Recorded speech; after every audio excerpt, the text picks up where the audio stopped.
चलिए स्टार्ट करते हैं आज इलेक्ट्रिसिटी का लेक्चर नंबर 6। लास्ट क्लास में क्या पढ़ा था हम लोग ने? Parallel and series combination of resistance के बारे में मैंने आपको सिखाया था और आपको दो केसेस भी समझाए थे और फॉर्मूलेज भी सिखा दिए थे कैसे आपको इक्विवेलेंट रेजिस्टेंस निकालना होता है। ठीक है, यहाँ तक आपकी क्लास हो गई थी। ठीक, तो एक बार फिर से एनिमेशन के थ्रू देख लेते हैं पैरेलल एंड सीरीज कॉम्बिनेशन के बारे में। देखो यहाँ पे क्या है, मैंने क्या बोला था, जाने का रास्ता अगर एक हो, ये बोला था ना कि जाने का रास्ता अगर एक होगा तो कॉम्बिनेशन किसमें है? पैरेलल सीरीज में है। सीरीज सिखाया था ना मैंने। देखो यहाँ पर रेड डॉट क्या रिप्रेजेंट कर रहा है? करंट को। करंट को देखो सबसे होके गुजरना पड़ रहा है ना। कितना अच्छा एनिमेशन, जिससे क्लियर हो जाएगा कि आपका एक सिंगल पाथ है। तो इसका मतलब है कि सेम डॉट आपका, देखो रेड डॉट हर जगह जा रहा है, इसका मतलब current will be same. Current क्या होगा? हमेशा सेम होगा। ठीक है, करंट सेम होगा, मतलब R1 के अंदर से भी करंट कौन सा जाएगा? I, R2 के अंदर से भी करंट I और R3 के अंदर से भी करंट I। क्लियर है? तो अगर मुझे वोल्टेज निकालना है तो V1, V2 एंड V3 तो ओम्स लॉ की मदद से निकाल लेंगे। तो ओम्स लॉ क्या कहते हैं? Voltage is equal to current into resistance. ठीक है, तो इसका मतलब है अगर मेरे को करंट पता है और रेजिस्टेंस पता है तो मैं वोल्टेज निकाल सकता हूं। तो voltage across resistance R1, R1 के अक्रॉस अगर हमें वोल्टेज निकालना है, इसकी वैल्यू कितनी होगी? करंट कितना है? I और रेजिस्टेंस कितना है? R1। ठीक, एंड V2 कितना हो जाएगा? I into. तो इस फॉर्मूले से प्रूफ हो जाता है कि वोल्टेज कभी भी सेम नहीं रह सकता है, क्योंकि वो रेजिस्टेंस पे डिपेंड करेगा और करंट आपका सेम होगा। और V3 क्या हो जाएगा? I into. Is it clear? Same चीजें यहाँ पर लिखी हुई हैं। तो अगर टोटल वोल्टेज निकालना है सर्किट के अंदर तो हमें क्या करना पड़ेगा? V1 plus V2 plus V3, क्योंकि जो टोटल पोटेंशियल है वो कितना बैटरी सप्लाई कर रही है? V, और ये ही तीन हिस्सों में बट रहा है, V1, V2 और V3। तो टोटल वोल्टेज कितना हो जाएगा? Total voltage will be equal to V1 plus V2 plus. ठीक है, अब यहाँ से अगर हम लोग चाहें तो फॉर्मूले भी डिराइव कर सकते हैं। तो V का मतलब टोटल वोल्टेज किसके बराबर होगा ओम्स लॉ के हिसाब से? V is equal to I into R is equal to क्या हो जाएगा? I इंटू R में ये मैंने ऑलरेडी प्रूफ कर दिया है। ठीक, I को कॉमन ले लेंगे तो I दोनों साइड कट जाएगा, कट जाएगा भाई। हाँ, तो R is equal to R1 plus R2 plus R3, ये मैंने प्रूफ किया नहीं था, आज मैंने आपके लिए प्रूफ कर दिया। ठीक है, समझ में आया कि फॉर्मूला कैसे आता है? क्यों हम लोग R is equal to R1 plus R2 plus R3 करते हैं? रीजन क्या है कि voltage across each resistance is different and current across each resistance is same. तो हम लोग बेसिक कांसेप्ट लेके चल रहे हैं, सुपरपोजिशन प्रिंसिपल फॉलो करता है। तो टोटल पोटेंशियल कितना होगा? V1 plus V2 plus V3, उसी से हम लोग ने प्रूफ किया। बहुत सिंपल है ये। ठीक है, आगे बढ़े। चलिए नेक्स्ट देखिए। अब क्या है, मैंने क्या सिखाया था? जाने के रास्ते अनेक, तो क्या होगा? Parallel combination. अब यहां से निकल रहा है एक रेड डॉट और यहां पहुंचने के बाद क्या हो रहा है? तीन हिस्सों में बट जा रहा है ना। इसका मतलब है कि एक से ज्यादा डायरेक्शन में करंट फ्लो कर रहा है या एक से ज्यादा ब्रांचेस में करंट फ्लो कर रहा है और अलग अलग करंट आपका R1, R2, R3 में फ्लो कर रहा है, क्योंकि सेम करंट तीन हिस्सों में बट गया। मैंने ये कभी नहीं बोला तीनों हिस्से बराबर होंगे, ठीक, लेकिन बस तीन हिस्से में बढ़ गया। इसका मतलब है कि अब करंट अलग अलग होगा। तो इसका मतलब है कि R1 से जो करंट जा रहा है वो आपका I1 होगा, ठीक, और R2 से जा रहा है कितना? I2 और ठीक। लेकिन वोल्टेज, वोल्टेज कैसे किया जाता है? दो टर्मिनल होते हैं किसी भी वायर के, है ना। देखो ध्यान से, R1 का भी टर्मिनल इस पॉइंट पे मिल रहा है, ठीक, इस टर्मिनल को बोलता हूँ A, इसको बोलता हूँ B। क्या बैटरी डायरेक्टली कनेक्टेड है? दोनों, तीनों के तीनों आपके रेजिस्टेंस से? Answer is yes sir. देखो ना, यहाँ पर A से कनेक्टेड है बैटरी और A जो है आपका R1 से डायरेक्टली कनेक्टेड है, और इसका दूसरा एंड B जो है बैटरी का, वो डायरेक्टली कनेक्टेड है R1 से। जब मैं R2 के लिए देखता हूँ तो फिर से देखता हूँ कि हाँ सर ये भी डायरेक्टली कनेक्टेड है, और जब मैं R3 देखता हूँ तो ये भी डायरेक्टली कनेक्टेड है। इसका मतलब है सर कि voltage across each branch is same. ठीक है, वोल्टेज कैसा है? वो तीनों ब्रांच में सेम है। इसका मतलब है कि इस बार अगर मैं बोलूंगा तो करंट का इक्वेशन बनाऊंगा। क्यों ऐसा करूंगा? क्योंकि मैं देख पा रहा हूं कि करंट आपका बढ़ गया। करंट पहले कितना था? I, और फिर वो कितने हिस्से में बढ़ गया? तीन हिस्सों में। इन तीनों को जोड़ेंगे तो हमें फिर से वापस करंट मिल जाएगा नहीं मिल जाएगा? Answer is yes. कुछ नहीं समझ में आता, एनिमेशन देख के समझेंगे। यहाँ देखो 3 हिस्से हुआ, फिर देखो उधर से निकल रहा है, तीनों हिस्से जुड़ के फिर से आई बन के निकल जा रहे हैं। तो अगर ओम्स लॉ फिर से यूज करें तो V इज इक्वल टू क्या होता है? I R, यही होता है ना? V इज इक्वल टू होता है I R, तो I इज इक्वल टू क्या होगा? V upon R। ये फॉर्मूला बन गया। तो मैं अगर कहूँ कि I1 कितना होगा, sir I1 is equal to हो जाएगा V अपॉन R1, ठीक। फिर I2 कितना हो जाएगा, ठीक, और I3 कितना हो जाएगा? सिंपल है, ठीक है। तो हमने सेम वैल्यूज यहाँ पर पुट कर दी, ठीक है। जब वैल्यूज हमने यहाँ पुट कर दी तो क्या बन गया? ये V upon R is equal to V upon R1 plus R2 plus, ठीक, V को कॉमन ले लिया तो क्या बचा? 1 upon R1 plus 1 upon R2 plus V cut जाएगा, बचेगा क्या? 1 upon R is equal to 1 upon R1 plus 1 upon R2 plus, ये भी मैंने कल बताया था लास्ट क्लास में, ठीक है। तो यहाँ पर R क्या रिप्रेजेंट करता है? टोटल रेजिस्टेंस या फिर equivalent resistance of the circuit. Is it clear? सही है, समझ में आ रहा है? सिंपल है ना? चलो आगे बढ़े, ठीक है, चले आगे बढ़े। चलिए देखिए, अब बात कर रहा हूं मैं मिक्स्ड ग्रुपिंग की, ठीक है। मिक्स्ड ग्रुपिंग क्यों इंपॉर्टेंट है? क्योंकि इस केस में आपकी कुछ ब्रांचेस कैसी होंगी? सीरीज में होंगी, और कुछ कैसी होंगी? पैरेलल होंगी। जैसे कि अगर मुझे एक एग्जांपल बनाना है तो मैं कह सकता हूं इस तरीके से, R1 R2 R3 R4 R5 R6, ठीक है। यहाँ पर आपका ये हो गया वैल्यू, ठीक है।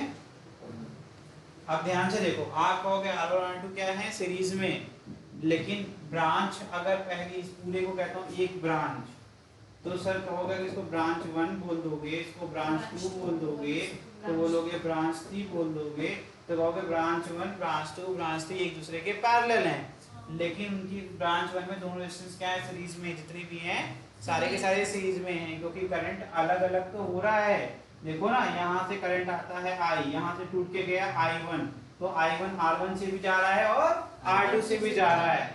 इसका मतलब है कि ये कैसा केस हो गया?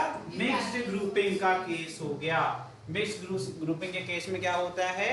आपके सीरीज और पैरेलल दोनों एक ही सर्किट में पाए जाते हैं, ठीक है। बहुत सिंपल है ना? चलो पढ़ लेते हैं। When a group of resistor is neither combined parallel nor in series grouping, the combination is called as mixed grouping. ना इनको हम कह सकते हैं कि सारे के सारे सीरीज में है, ना कह सकते हैं सारे के सारे पैरेलल में है, हमें दोनों केसेस मिल रहा है। तो इक्विवेलेंट रेजिस्टेंस जब भी निकालना होता है ऐसे केसेस में, तो क्या करते हैं? Corresponding to mixed grouping can be found by one of the different method. पहला क्या है? Successive reduction. क्या करेंगे? सक्सेसिव, इसका वर्ड का मतलब इंग्लिश वर्ड है, सिंपल है। सक्सेसिव मतलब बार बार दोहराने वाला प्रोसेस है ना, और रिडक्शन मतलब छोटा करते जाओ, एक ब्रांच को सॉल्व करो, छोटा कर दो, तो कितना आसान हो गया, ठीक है। यहाँ देखो R1 और R2 थे, तो अगर हम इसको सॉल्व करेंगे तो एक रेजिस्टेंस बन जाएगा R1 प्लस R2, रिड्यूस हो गया ना, दो रेजिस्टेंस से एक रेजिस्टेंस बन जाएगा, है ना। सिमिलरली यहाँ पर दोनों सीरीज में थे, इनको सम करेंगे R3 प्लस R4 का एक रेजिस्टेंस बन जाएगा, और R5 प्लस R6 का एक रेजिस्टेंस बन जाएगा, है ना। अब अगर सर्किट को देखेंगे तो हमें सिर्फ 3 ब्रांचेस दिखेंगे और 3 रेजिस्टेंस दिखेंगी, रिड्यूस हो गया ना। और अब मैं कह सकता हूँ ये तीनों ब्रांचेस पैरेलल हैं, क्योंकि 3 ही रेजिस्टेंस रह गए, और इन तीनों को हम पैरेलल के फॉर्मूले से सॉल्व कर सकते हैं। समझ में आया? यही होता है आपका सक्सेसिव रिडक्शन मेथड। इसको सॉल्व करके मुझे बताइए, ट्राई करिए, मैंने जो तरीका सिखाया उस तरीके से इसको सॉल्व करने की कोशिश करिए। पैरेलल में कर दिया, यही तो किया ना, और यही करना भी था, ठीक है। चलो देखो, सबसे पहले क्या करेंगे, रिड्यूस करना है। बार बार बता रहा हूँ कि नाम ही पढ़ा करो, बस कॉमन सेंस यूज करोगे पूरी फिजिक्स लग जाएगी। इंग्लिश थोड़ी बहुत आती है तो काम बन जाएगा। सक्सेस मतलब बार बार रिपीट करना है, हर ब्रांच में सेम प्रोसेस को रिपीट करना है। रिडक्शन मतलब रिड्यूस करना, छोटा करना है, ठीक है। तो यहाँ पर अगर मैं ध्यान से देखता हूँ, ऐसे देखता हूँ, I1 इसमें है करंट, इसमें कितना है I2 और इसमें कितना है I3, ठीक है। लेकिन जब मैं I2 को देखता हूँ और फिर मैं बाकी चीज छोड़ के सिर्फ इस ब्रांच को देखूंगा B2 को, तो मैं देखूंगा R3 और R4 में करंट सेम है। इसका मतलब ये दोनों क्या हो गए, सीरीज में। यही सिखाया ना मैंने सीरीज वाले कंडीशन में। और जब मैं देखता हूँ I1 को, तो I1 देखता हूँ R1 से भी होके गुजर रहा है और R2 से भी होके गुजर रहा है, इसका मतलब ये दोनों सीरीज में। सिमिलरली मैं जब I3 को देखता हूँ तो मुझे दिखता है कि R5 R6 में वो सेम करंट है, इसका मतलब ये दोनों भी सीरीज में होंगे। तो सीरीज के कंडीशन के हिसाब से अब मैं रिप्लेस करने वाला हूँ इन सबको, ठीक है। RB1 लिखूंगा, RB2 लिखूंगा और RB3 लिखूंगा, मतलब इक्विवेलेंट रेजिस्टेंस या फिर टोटल रेजिस्टेंस ऑफ ब्रांच 1, यही होगा ना RB1 का मतलब। नोटेशन लिखूंगा उसका मतलब पता होना चाहिए। मैंने क्या माना, इस पूरे पहले वाले ब्रांच को B1 लिखा, तो मैं RB1 लिखूंगा, तो मतलब टोटल रेजिस्टेंस इस ब्रांच का कितना होगा, वो RB1, तो मैं सिंगल रेजिस्टेंस से रिड्यूस कर दूंगा और बाद में लिख दूंगा RB1 की वैल्यू कितनी है। तो मैं यहाँ पर ऐसे रिप्लेस करूंगा और मैं लिखूंगा RB1, ठीक है। फिर यहाँ क्या लिखूंगा, RB2, ठीक है। रिडक्शन का मतलब सर्किट दिखनी भी तो चाहिए रिड्यूस हुई, ठीक है। ये हो जाएगा RB3, यही है ना तुम्हारी नई सर्किट। अब तो तुम्हें समझ में आएगा कि हाँ ये रिड्यूस हो गई। और फिर मैं बाद में क्या लिखूंगा, यहाँ पर लिखूंगा ऐसे चेंज करके, ताकि पता हो RB1 की वैल्यू कितनी है। RB1 is equal to R1 plus R2, equation number 1। RB2 is equal to R3 plus R4, equation number 2। RB3 is equal to R5 plus, ठीक है, equation number 3। Is it clear? किया क्या मैंने? तो battery तो same है, फिर से करंट यहां से जाएगा, अब वापस से ये I1 और ये I2 और ये I3। अब मुझे दिख रहा है कि तीन रेजिस्टेंस है, तो तीन ब्रांचेस, तीन रेजिस्टेंस, तीनों पैरेलल, तो क्या करना है, टोटल रेजिस्टेंस निकालना है। 1/R इज इक्वल टू क्या आ जाएगा बताओ, यही लिख रहा हूं मैं, इसी के अंदर लिख रहा हूं। 1/R is equal to 1/RB1 plus 1/R plus 1/R। Clear हो गया? यही तुमने बोला था डायरेक्टली, समझ में आया? ये है आपका फॉर्मूला, एक तरीके से फॉर्मूला ही पढ़ा रहा हूं मैं आपको, ठीक है। समझ में आ गया ना? आगे बढ़े। ये था मिक्स ग्रुपिंग, समझ में आया है? तो इसी का सेकंड एग्जांपल। तो this method is based on simplification of circuit by successive reduction of series and parallel combination, जो कि ऑलरेडी मैं एक एग्जांपल के थ्रू कर चुका हूं। अब एक मेरा एग्जांपल था, एक अदर एग्जांपल भी देखिए, ठीक। जरा देखो, स्टार्ट करना है तो आपकी पहली सर्किट ऐसी है, ठीक है। देखो इसमें रेजिस्टेंस कैसे हैं, R और कौन सा रेजिस्टेंस है, 4R। सारे पैरेलल ब्रांचेस में कौन कौन से हैं, 4R वाले। अच्छा, गलत बोल दिया मैंने, गलत बोल दिया और आपने मान लिया। सब्र तो किया करो थोड़ा बहुत। कैसे पता यही पैरेलल है, ये क्या इसमें नहीं आ रही है पैरेलल? क्या इस पॉइंट पर अगर मैं यहाँ एक बैटरी लगा दूं, जो कि मैं लगाने वाला हूं, कलर चेंज कर दूं जरा, व्हाइट कलर करते हैं, इसीलिए कहते हैं ना पहले सुनो कि सही कह रहे हैं सर कि गलत कह रहे हैं। ये तो रीजन के ही बाहर है, यहाँ पर टाइप करना है उसके बाहर है, तो ठीक करना पड़ेगा।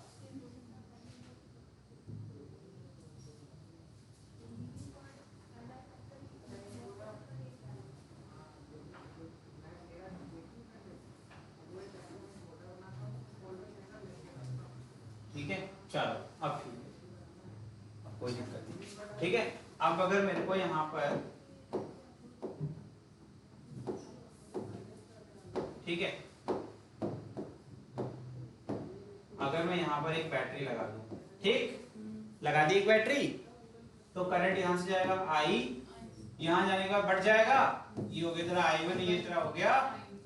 अब गलत हो गई ना तुम, अगर मैं 4R बोला तो इसका मतलब ये क्या है, फिर ये पैरेलल नहीं है, ठीक। उसके आगे जाएंगे तो फिर से, ठीक। तो ऐसे केसेस को समझना होगा पहले आपको, कोई भी चीज ऐसे कंक्लूजन तक नहीं जाना है, स्टेप वाइज करना है। तो कभी भी याद रखना, जिस साइड ब्रांच ओपन होगी मतलब वो वहां बैटरी थी, जब भी सर्किट दी रहेगी तो एक टर्मिनल आपके एंड खुले होंगे, ठीक है।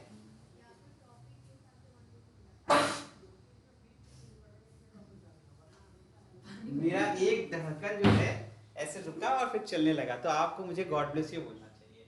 जब छींक आती है इंसान की तो धड़कन रुकती है, तभी लोग कहते हैं गॉड ब्लेस यू। कभी सोचा नहीं लोग क्यों कहते हैं? वो कहते हैं कि आपको भगवान ने एक नई जिंदगी दे दी। हाँ, से तो पूछना, जब छींक आती है तो धड़कन शायद रुकती है, ऐसा एक फैक्ट है, मुझे पता नहीं, मैं बायो से नहीं हूँ, लेकिन आज तक तो यही सुना है। हाँ, जो कहते हैं छींक होने के बाद कुछ बुरा होता है, इसलिए कुछ बुरा ना हो। हैं? तो अब हम लोग वापस से फिजिक्स में आ जाते हैं। इस पे कभी बाद में चर्चा करेंगे। चलिए, यहाँ पर हमेशा याद रखो कि आपको जहां क्लोज्ड एंड होगा, जहां एंड होगा सर्किट का, वहां से आपको रिड्यूस करने स्टार्ट करना है, क्योंकि यहां से देखोगे तो ये दोनों दिख रहे हैं आपको पैरेलल दिख रहे हैं। अगर इस एंड पे कोई भी करंट रहा होगा, कैसे पता मुझे? ये देखो, एक ब्रांच है, एक ब्रांच है, दोनों एक दूसरे के पैरेलल होगा कि नहीं? वो करंट बढ़ रहा है बेटा, देखो इस पॉइंट पर करंट आपके दो डायरेक्शन जा रहा है, दोनों ब्रांच आपके पैरेलल। हम इसको सॉल्व कर सकते हैं, क्या आ जाएगा भाई? 1/4r + 1/4r, ठीक? तो क्या आ जाएगा? 2/4r या फिर 1/2r, और फिर इसको उल्टा करेंगे 2r आएगा। क्या आएगा? 2r। अब इसके नीचे देखो, यहाँ पर क्या हो गया? 2r। इसके बाद ऐसे एरो नीचे लेके आ रहा है सर्किट को। अब नई सर्किट क्या है? अब ये खत्म हो गया, यहाँ पर एक सिंगल ब्रांच आ गई 2r की। अब वापस से करंट एक स्टेप पीछे जाओ, यहाँ से इंसर्ट करो, यहाँ से इंसर्ट करोगे तो फिर से करंट एक इधर जा रहा है और एक इधर जा रहा है, ठीक है? ठीक, इसको मैं I डैश बोलता हूँ, इसको I डबल डैश बोलता हूँ, क्योंकि टेम्परेरी करंट है ना, मुझे सॉल्व तो नहीं करना है इससे, ये मुझे जो जानने के लिए कि कौन कौन सी ब्रांचेज आपकी पैरेलल है, कौन कौन सी सीरीज में है। जब मैं देखता हूँ I डैश को, तो यहाँ से वो जाता है, इसके अंदर भी जाता है, तो ये तीनों क्या हो गए? सीरीज में। तो मैं R + 2R 3R + R 4R हो जाएगा। अब ये पूरी सर्किट क्या बन जाएगी? 4R बन जाएगी, एक स्टेप कम है इसमें। अच्छा, ये किया ही नहीं इसने सॉल्व, ये देखो, ठीक? चलो ऐसे होगा, ठीक? लेकिन मैं बता रहा हूं यहाँ पे 4R लिखना, तो 4R लिखोगे, फिर 4R + 4R पैरेलल। इसने क्या किया? डायरेक्टली कर दिया है, गलत हो जाएगा, मतलब तुम्हारी समझ में नहीं आएगा। आंसर मुझे दिख रहा है कैसे? ये देखो, ये ऑलरेडी कितना आया था? 2R, तो इसने क्या किया पता है? इसको 4R लिखा। अब 4R पैरेलल होगा तो क्या बन जाएगा? 2R। और इसने डायरेक्टली यहां से इसको हटा के 4R को क्या लिख दिया? 2R। तो मुझे लगने लगा ये क्या हो गया, झटका लग गया ना। अब समझ में आ रहा है? तो यहाँ पे एक स्टेप मैं बना देता हूँ। कंटेंट डेवलपर ये नहीं सोचते बच्चे किस लेवल पे जा रहे हैं, है ना, डिस्टर्ब हो जाएंगे। कोई बात नहीं, हम हैं ना आपके लिए, बीच में ब्रिज बनाएंगे। यहां से अब ऊपर की तरफ देखो, R, यहां पर भी एक R, यहां पर 4R, ठीक है? कोई दिक्कत? ये मैंने बनाया, ठीक? इसका अर्थ क्या होगा? R, फिर यहां पर भी एक R और यहां पर एक 4R, ठीक? आपको उसके बाद क्या चाहिए? पैरेलल चाहिए, कितना? 4R, यही तो चाहिए ना। और इसके बाद जब आप रिड्यूस करोगे इन दोनों को, किसको? तो क्या बन जाएगा? 2R। तो 2R बनेगा तो बचेगा क्या यहाँ पर? R, 2R और R, 2R और R। क्लियर है? हुआ क्लियर? अब इसके बियॉन्ड फिर से ये 4R हो गया, और 4R और ये 4R दोनों पैरेलल होंगे, और ये क्या बन जाएगा? 2R। तो आपको ये दिख रहा है, और लास्ट में आंसर कितना आया? समझ में आया? पक्का? नहीं आया? हाँ भाई, कौन सा वाला पार्ट समझ नहीं आया? बताओ। सेकेंड वाला कौन सा? सेकेंड मैंने यहां शुरू किया, मैंने तो यहां शुरू भी नहीं किया, यहां से यहां और यहां से ये वाला। इसमें क्या दिक्कत हो गई? ये समझ में आ गया? ये पैरेलल वाला है, अजीब है, कहते हैं ये वाला समझ नहीं आया, फिर कहती है ये भी समझ नहीं आया। इसमें ये समझ में नहीं आया कि जो करंट है वो इधर भी जा रहा है उधर भी जा रहा है, वो वहीं कंफ्यूज हो गया। करंट इधर भी जा रहा है उधर भी जा रहा है, उधर एलसीएम लिया गया है तभी 2R। कोई बात नहीं, कोई बात। इसको ऐसे पढ़ाएंगे ही। अब इसको हम पूरा खुद से बनाएंगे, हमने सोचा था इस इमेज की मदद से हमको थोड़ी हेल्प हो जाएगी और आपको जो है ज्यादा क्वेश्चंस करा पाएंगे। लेकिन कोई बात नहीं, आप चाहते हैं पैसा वसूल करना, कह रहे हैं कि हमको पूरा बताओ बना के, ठीक है? 1 2 3, ठीक है? नहीं नहीं कोई बात नहीं, मैं आपको पूरा बना के दिखाऊंगा। ये टर्मिनल A है, टर्मिनल B है, 3 सर्किट बननी है, देखते जाओ ध्यान से। सेम बनेगा, और इसी बहाने तुम नोट्स भी बना लो और प्रैक्टिस भी कर लो, ठीक ही है? कर लो भाई, प्रैक्टिस कर लो, भी जिसको आ गया है वो क्लियर हो जाएगा कितना आ रहा है। ठीक है, एक और है, अभी 2 ही 3 बना है, तो 1 2 और फिर लास्ट में 2 आ गया, ठीक है।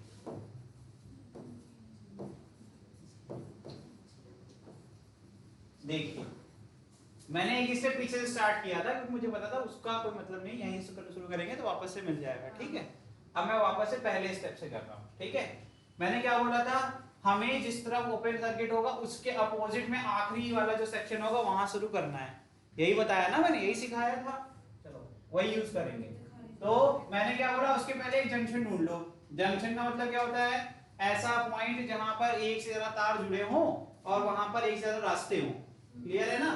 एक से ज्यादा तार जुड़े हों तो समझ में आता है कि अगर ऐसे दो दो और तीसरी उंगली कहां से लगाए, चलो चलो ठीक है, अब तीसरी उंगली तो है ही ना। अब ये देखो अब तो बन गया, लेकिन है ना, ये है ना हट टाइप का बन गया। ये भी एक वायर रिप्रेजेंट करता है ब्लैक वाला, और ये 2 उंगलियां 2 अलग अलग वायर रिप्रेजेंट करती है। अब मैं ये एरो, मैं कहता हूं कि एरो के फॉर्म में देखना, इसका टिप एक एरो को डायरेक्शन को रिप्रेजेंट करता है, मेरे दोनों नेल्स भी एक डायरेक्शन को रिप्रेजेंट करते हैं, ध्यान से देखना, ठीक है। मतलब इधर से कुछ आ रहा होगा, इधर से कुछ आ रहा होगा, इधर से भी कुछ आ रहा होगा, तो ये दोनों एक ही कॉमन पॉइंट में मिलेंगे ना, उसी कॉमन पॉइंट को जंक्शन कहते हैं, ठीक है माते, ठीक है। तो माता ने सिग्नल दे दिया ओके ग्रीन, तो यहां से हम आगे बढ़ सकते हैं, ठीक है ठीक है ठीक है सर, ओके सर शिवांश। तो यहां से करंट आ रहा, मैंने क्या कहा था कि जिस सर्किट को सॉल्व करना है उसके आगे चले जाओ, क्या बोला था, यही बोला था ना, हमें ये आखिरी वाला सॉल्व करना है तो उसके आगे चलेगा, तो यही एक वायर मिला मुझे, ठीक। मैंने यहां से करंट को एंटर कराया तो मैंने देखा एक इधर जा सकता है ना, और एक नीचे की तरफ, 2 ही रास्ते थे, दोनों तरफ हमने भेज दिया, ठीक। अब मैंने क्या अभी सिखाया था, पैरेलल पहचानना है तो जाने के रास्ते जितने होंगे, इसका मतलब सर्किट इसमें है पैरेलल में, ठीक है। सर्किट अगर आपकी पैरेलल में है तो फिर क्या हो जाएगा, कौन सा लॉ लगेगा, पैरेलल सर्किट का लॉ लगेगा। चलिए अच्छा, यहां तो समझ में आ गया, इसका मतलब है कि ये वाली पूरी ब्रांच, अब कैसे पता चलेगा कौन सी ब्रांच, इसमें 2 ब्रांचेज है ना, एक ये वाली ब्रांच है और एक सीधे ही नीचे आ रही है ना, 2 रास्ते हैं, तो कौन सा वाला रास्ता आपका सीरीज में है, कौन सा पैरेलल में, क्योंकि उसमें कई लोग हैं, 1 2 3 लोग बैठे हुए हैं, है ना। उसके लिए क्या बताया था, करंट अगर सबसे होके गुजर रहा है सेम करंट, ऑब्वियसली जाने का एक ही रास्ता है, तो ये करंट यहां से भी सेम और यहां से भी सेम, ये तीनों किसमें है, सीरीज में, तीनों क्या करना है, जोड़ना, सिंपल एडिशन करना है, तो क्या हो जाएगा r + 2r + r क्या हो जाएगा 4r, और ये क्या है, अब इसके ये अलग है तो इसका मतलब ये 4r इसके पैरेलल होगा, कौन से वाले के, 4r के ब्रांच, तो यहां से सर्किट नहीं बनेगी, ठीक है।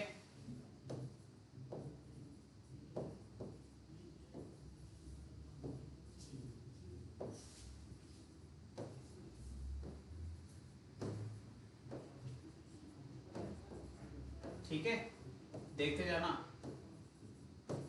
और ये आप नोट्स बनाओ साथ साथ में, जिसको समझ में आ गया है आप लोग टाइम वेस्ट मत करो, ठीक है। ये हो गया तेरा 4r, और इसके बाद अब मैं यहाँ पर सीधे एक 4r लिखूंगा, है ना, क्लियर है। तो फिर से पीछे से देखेंगे, तो ये दोनों ब्रांच किस में हो गए, पैरेलल में, तो पैरेलल में होगा तो इनका इक्विवेलेंट या फिर टोटल रेजिस्टेंस निकालना, तो क्या हो जाएगा 1/4r + 1/4, ये होगा इस ब्रांच का, ठीक है। तो मैं इसको r टेम्परेरी बोल देता हूँ, है ना, मैं टेम्परेरी से यूज करूंगा क्योंकि यहाँ पर सॉल्व करना है, तो कितना आ जाएगा भाई बताओ, 2/4r, या फिर 2 2 4 होता है 1/2r, तो r टेम्परेरी कितना हो जाएगा 2r, ठीक।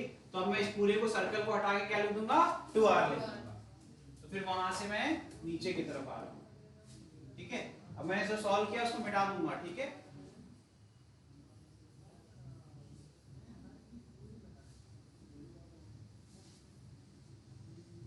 देखिए फिर अब क्या बचेगा, इधर तो बचा एक r, यहाँ पर भी एक r, यहाँ पर एक 4r, ये A टर्मिनल था, ये B टर्मिनल था, इसके बाद फिर से एक r, यहाँ पर भी एक r, यहाँ पर एक 4r, इसके बाद अब आखिरी वाले में ध्यान देना, यहाँ पर क्या बचेगा, एक r, और इसके यहाँ पर अब क्या आ जाएगा 2r, यहाँ क्या रहेगा, वापस से अब इसको सॉल्व करना है क्या, अब दिख रहा है ना ये तीनों क्या है सीरीज में, एक बार कर लिया दोबारा रिपीट क्यों करें एक्टिविटी, ठीक।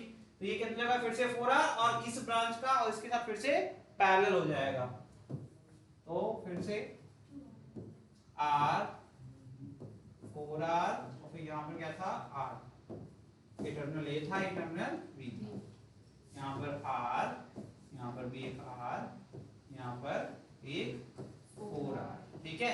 अब उधर से क्या आ रहा है, एक 4R आ रहा है, ठीक है। फिर से इसको सर्कल को सॉल्व करोगे तो फिर से क्या मिलेगा 2R, ठीक है। मैं सारे स्टेप्स को लिख रहा हूँ लेकिन जरूरत नहीं है, आप लोग को आ गया है समझ में।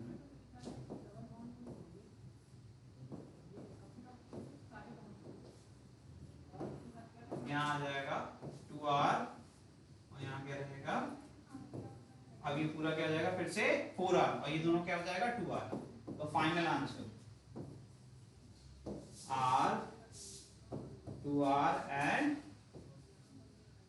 R, ये टर्मिनल A, ये टर्मिनल B, ये क्या हो जाएगा आंसर में 4A और B। समझ में आया, इसी कहते हैं सक्सेसिव रिडक्शन मेथड। क्लियर है, अब आ गया आपको, नोट भी कर ले बेटा फिर अगर आ गया तो। बाल ऐसे ऐसे फेर रहा है जैसे शाहरुख खान हो गया है, हैं?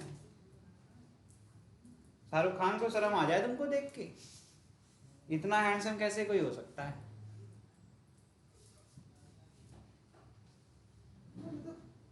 लिखना तो है ही नहीं। पानी की बोतल अगर आप दे दें मुझे तो बड़ी दया। कोई बात नहीं, घर ले जाना।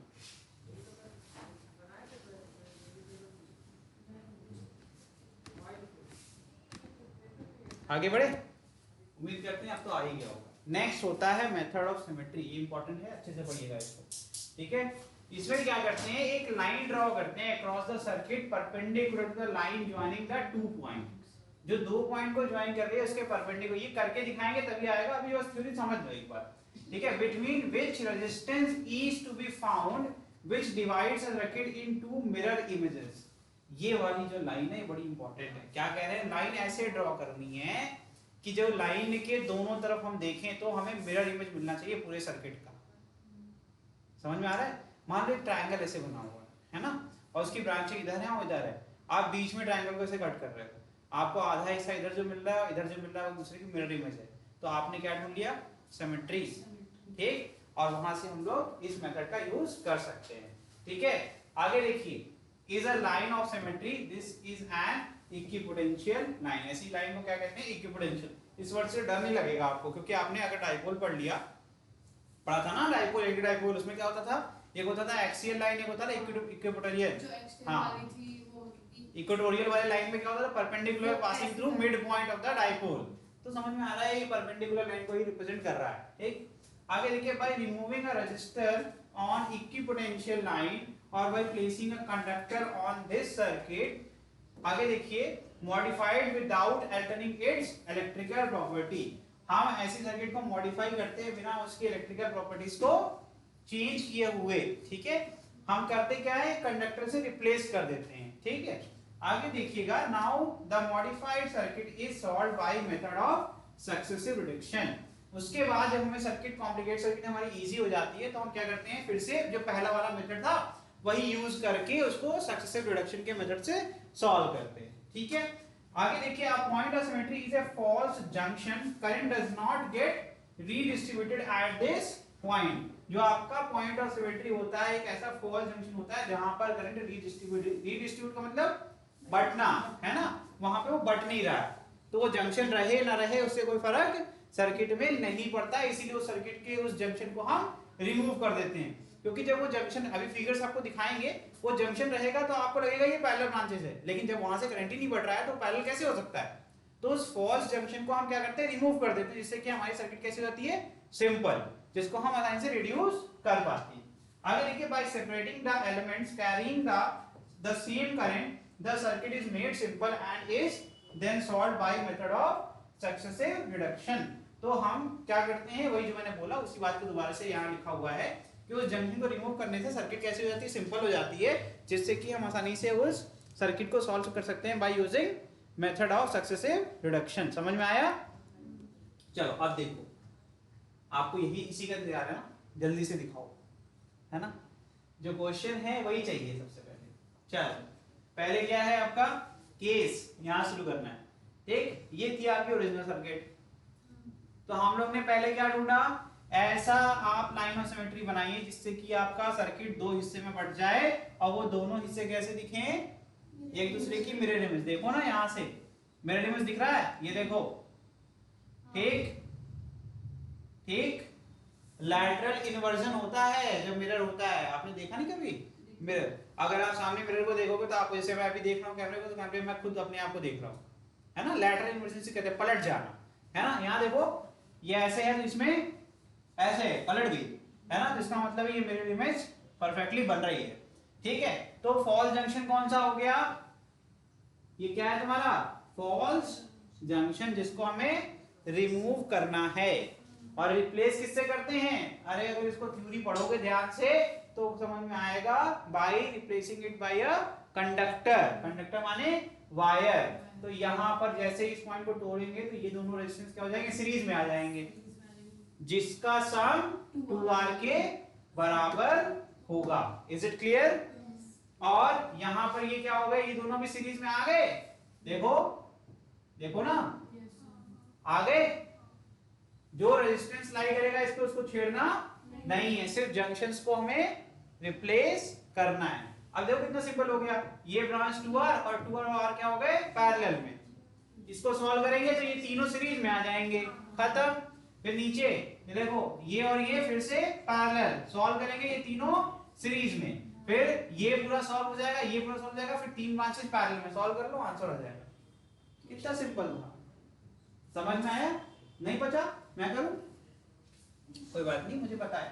समझ 3 कैसे आया? हाँ कोई बात नहीं, मुझे पता है कि आप मुझसे करवाएंगे। अरे आ जाएगा बच्चा, मैं बता रहा हूँ। देखो ये समझ में आ गया पहले इस स्टेप में, कोई बात नहीं, मुझे करना ही है, आपको समझाना है। ये समझ में आया स्टेप पक्का? दूसरा वाला ठीक। इसके बाद यहाँ पर ये वाली लाइन समझ में आई थी कि ये भी नहीं आई? ये आ गई। कैसे आ गई सर? ये जब यहाँ से हट जाएगा तो ये सीधी लाइन हो जाएगी, है ना। R प्लस R क्या हो जाएगा 2R। अच्छा सर ये यहाँ से जैसे ही फ्री हो जाएगा तो ये वाली ब्रांच यहाँ पे मीट कर जंक्शन, जंक्शन हट गया तो अब ये रास्ता ऐसे V बन गया, तो है तो सर एक ही ना, तो ये भी सीरीज में 2R हो जाएगा और ऊपर क्या हो जाएगा R। मैं इसी का एक मॉडिफाइड सर्किट बनाऊं क्या आपके लिए, देख जाइएगा ध्यान से, ठीक है। मैं यहां से आप डायरेक्टली कह सकते हो कि ये सेम सर्किट है, ठीक। अब मैं ऊपर क्या बना रहा हूं, ये R, अब मैं इसको 2R लिखूंगा, ठीक है। फिर यहां पर एक R और मैं ऊपर ऐसे करके यहां पर 2R लिख दूंगा, जिससे कि सिंपल लगेगा, ठीक है। इस V को हटा के हमने 2R कर दिया, ठीक है, और ऊपर बाहर कर दिया जिससे कि सर्किट सिंपल लगने लगे। फिर यहां से क्या है, ये वापस से R। अब दिख रहा है सर ये और ये पूरी ब्रांच और ये तीनों सीरीज में हैं, बस इसको सॉल्व कर लो। तो मैंने कहा ठीक है कोई बात नहीं, 1/R प्लस 1/2R सॉल्व कर लेंगे। कितना आएगा बच्चा,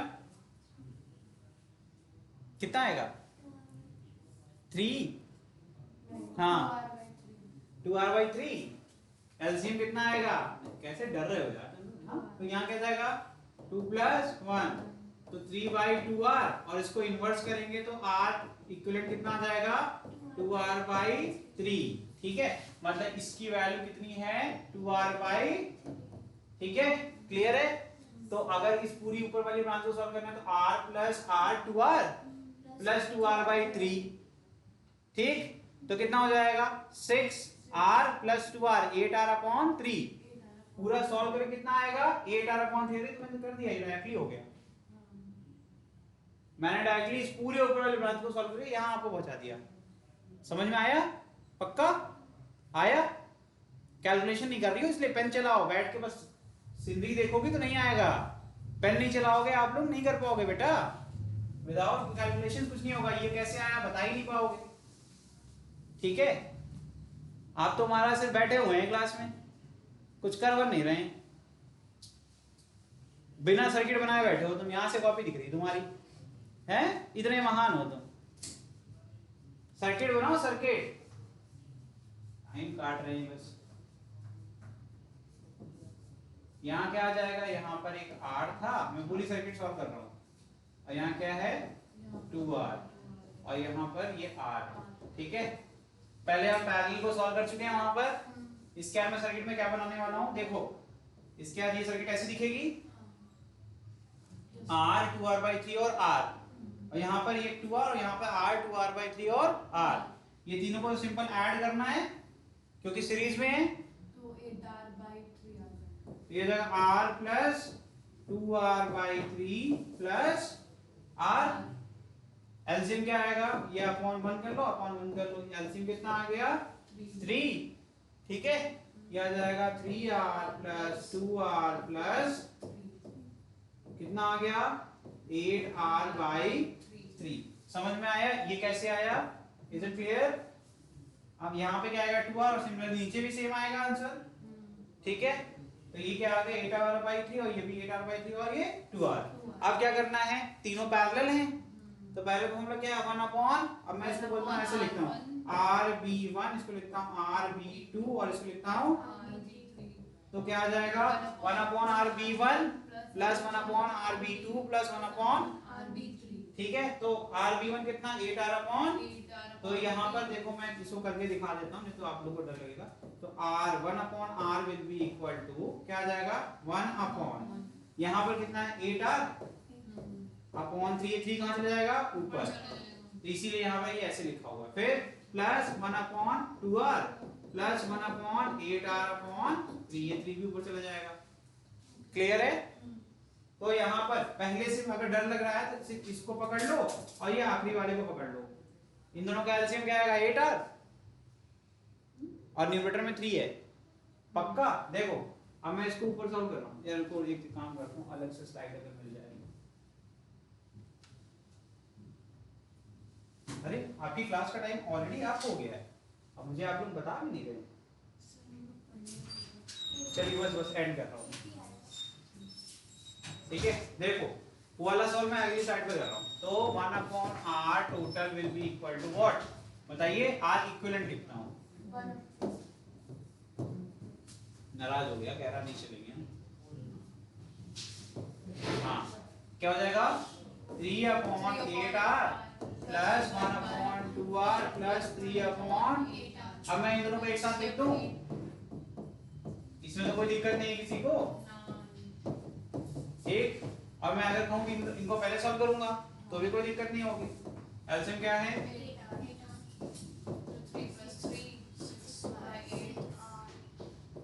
ठीक है, इसको लिख सकते हैं 6 अपॉन,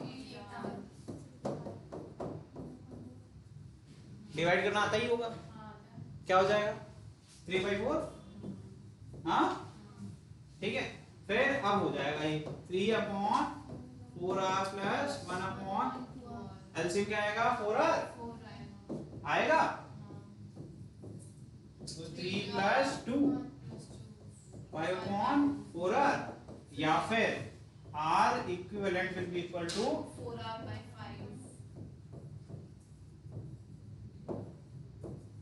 ठीक है, सेम आंसर आ गया, आ गया, ठीक है, तो आज के लिए इतना ही, अब हम लोग मिलेंगे अगली क्लास में, अगली क्लास में हम लोग एक और मेथड है उसको भी सीखेंगे, ठीक है, अभी हम लोग 2 मेथड सीखा, सक्सेसिव और सिमेट्रिक, ठीक है, एक मेथड और पढ़ाना है, उसके बाद आपका इक्विवेलेंट सर्किट आपका खत्म हो जाएगा, ठीक है, चलिए थैंक यू।